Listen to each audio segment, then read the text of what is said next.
Assalamualaikum warahmatullahi wabarakatuh. Waalaikumsalam. Selamat malam Bapak-bapak ya. Selamat malam Bapak-bapak. Sebelumnya kita kenalan dulu kali Bang ya. Betul, salam kenal saya Gian Logi Pak. Nama saya Muhammad Ronaldo, kita berdua dari komisi.co. Betul. Kita dari komisi dan ini adalah episode ketiga kita tampil di sini. Betul, dan kalau tadi kita melihat bahwa perbincangannya panas sekali, berat sekali. Topiknya juga berat banget Bang. Betul. Ya. Kita akan mulai dengan yang ringan-ringan saja Pak. Iya benar sekali. Kita tebak-tebakan aja. Nah tebak-tebakan. Tebak-tebakan boleh, tebak-tebakan boleh ya. Tebak-tebakan aman harusnya. Tebak-tebakan dari gue ya Do ya. Boleh, silakan Bang. Sambal apa yang mematikan? Ah, aman kan? Sambal aman. Tidak ada yang bahaya dari sambal Pak. Kasih Bang tebakan sambal. Sambal yang mematikan adalah sambolado. La ilaha illallah. Jangan itu Bang. Sambalado bener, sambalado diselamatin. Selamatin Pak, terima kasih banyak Pak menyelamatkan saya Pak. Sambalado. Memang ada teman-temanku kalau ngomong sambal bisa gitu Pak. Aman hari ini. Masih aman hari ini, masih aman. Lagian Dok, sebenarnya ya kita kasih tahu nih Pak ya. Sebenarnya di episode 3 ini bukan kita yang tampil. Awalnya bukan kita. Iya, jadi minggu kelima, H-5 kita ditelepon. Gian, Aldo episode ketiga nggak tampil. Waktu itu dibilangnya begitu Pak. Dalam hati kita tuh kayak seneng gitu loh Pak. Karena nggak berbahaya Pak. Nah akhirnya kita bisa bercengkrama dengan keluarga. Sama orang tua Pak. Kita nggak perlu berdiri di sini Pak. Betul. Merasakan deg-degan dan kaki Pak, dingin. Pak tampil di sini Pak. Waduh, apalagi 2 minggu lalu ada Pak Daniel. Waduh, deg-degan kita ya. Deg-degan banget Pak. Masalahnya Pak. H-2. Ditelepon lagi sama Mbak Rifana. Lebih tepatnya H-1. H-1 malam ditelepon sama Mbak Rifana. Gian, Aldo, jadi.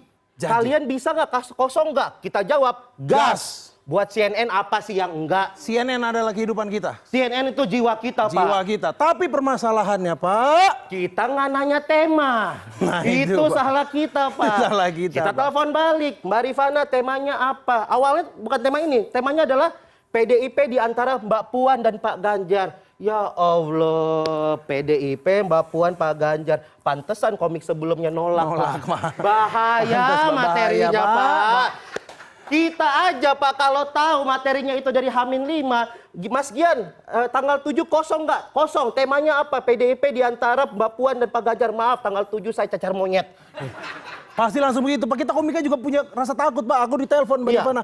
Do, tanggal 7 stand up ya, bahas PDIP. Waduh Mbak, saya udah fokus PNS. Nah gitu kita. Bakalan fokus kita Pak. Fokus kita Pak. Masalahnya kan kenapa sih temanya tuh selalu berat Mbak? Selalu bahaya-bahaya Bang ya. Kalau diskusinya nggak apa-apa berat-berat. Diskusinya nggak apa-apa berat-berat. Minimal stand up-nya tuh yang ringan-ringan, yang santai-santai. Contohnya. Squishy misalnya. Bahas squishy. Kan santai-santai aja. Squishy apa sih Bang bahayanya coba? Misalnya temanya di antara apa persamaan Squishy dan PDIP? Lah jangan, sama aja kalau gitu Bang. Enggak, maksudnya kan mungkin ada persamaannya. Atau cari yang lebih trendy. Oh, mungkin kalau trending yang santai adalah kenapa sih nggak bahas tentang pesulap merah? Nah, pesulap merah. Iya kan Pak, ya tahu kan Bapak? Bapak tahu. Sama-sama merah. Sama-sama merah kok Pak. Sama-sama merah juga gitu. Kalau kita ngebahas pesulap merah, paling yang marah dukun Pak. Iya. Kalau kita bahas yang merah yang ini, kita bisa digeruduk banteng Pak. Nah makanya itu Pak, nggak ada teman saya namanya Enteng dipanggil Mbak Enteng. Oh iya, aman Pak, aman. Suka nyeruduk. Aman.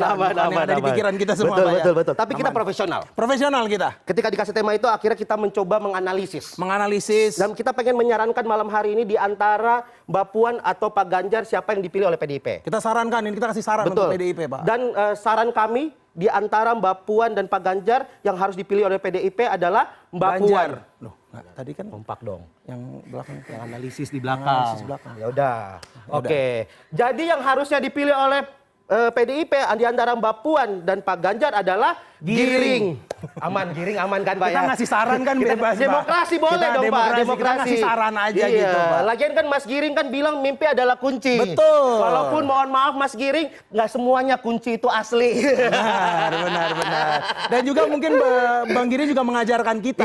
Kalau ada beberapa mimpi yang lebih baik dikuncikan. Bisa dikasih tahu ke orang-orang gitu. Betul. Walaupun kalau kita melihat ya, kalau kita juga punya data tentang. Kita punya data.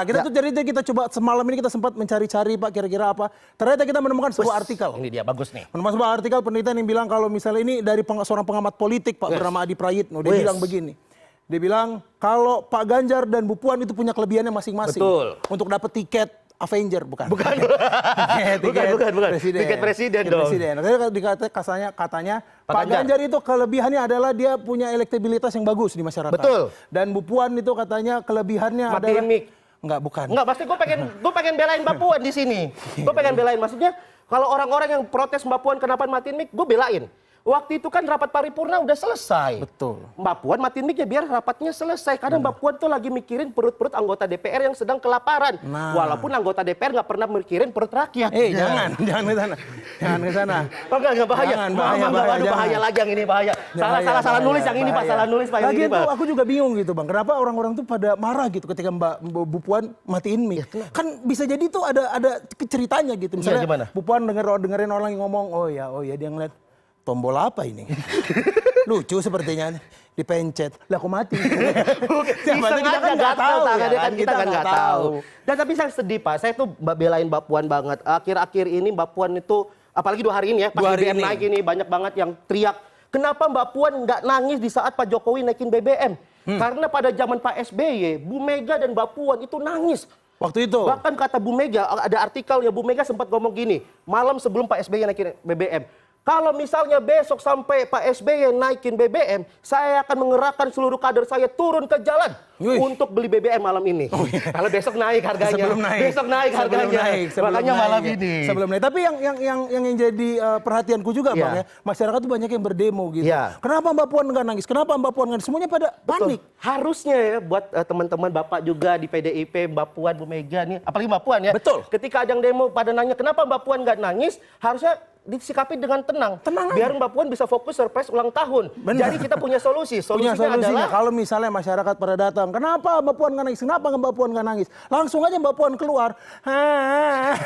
Itu kan langsung selesai gitu. Betul. Masyarakat yang demo ngelihat, nah gitu dong nangis. Karena sebenarnya ditunggu oleh mahasiswa adalah Mbak Puan nangis. Betul. Bukan BBM turun kok Pak, tenang aja. Turun sebenarnya. Yang ditanya Mbak Puan kenapa nggak nangis ya? Udah Mbak Puan nangis. Itu dia. Selesai masalah demo-demo. Dan aku juga memperhatikan ya, Mbak Puan tuh waktu datang ke sebuah daerah dia bilang sebentar lagi kita bakal punya pemimpin wanita. Wah, saya setuju. Itu bagus banget. Saya sangat setuju. Kenapa? Bagus banget. Karena sosok ini memang cocok jadi presiden. Benar. Dekat sama rakyat, bersahaja. Dari dulu emang cocok jadi presiden. Benar. Siapa lagi kalau bukan Bu Mbak Susi? Puan. Nggak salah lagi. Tadi Yang benar. Lagi. Siapa lagi kalau bukan Mbak Puan? Terakhir yang benar ini. Ya, live loh ini. Ya. Siapa lagi kalau bukan Giring? Aman kan Pak? Aman dari situ aja. Aman dong Pak. Aman dong Pak.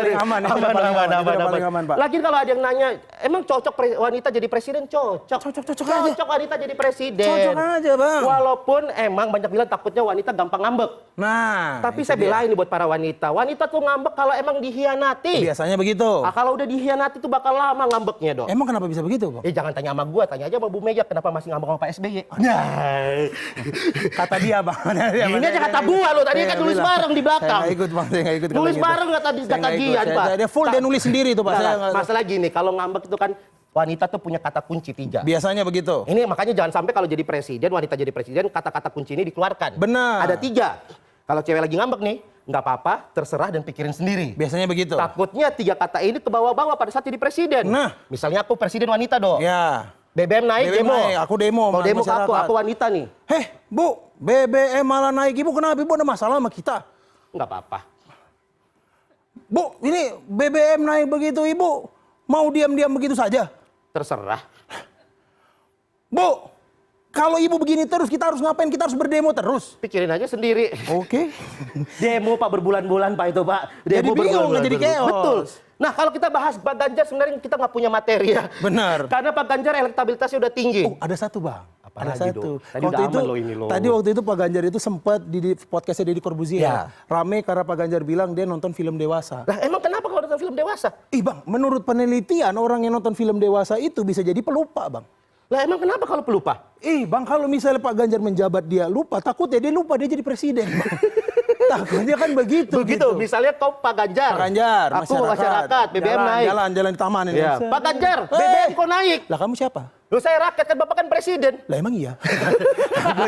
Takutnya begitu Pak. Takutnya lupa gitu. Tapi Dok, bukannya nonton gak nonton emang pejabat suka lupa dengan rakyat?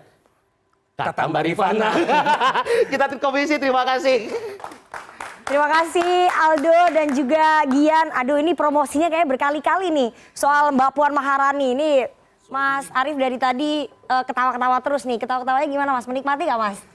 Menikmati ini suara-suara anak muda. Pemilih terbesar, pemilih milenial yang jumlahnya 60% dalam survei BPS. Jadi yang tadi gak boleh baper karena sekali lagi itu adalah kritikan-kritikan dan juga celetukan-celetukan dari anak-anak muda yang sekarang ini lagi melek politik.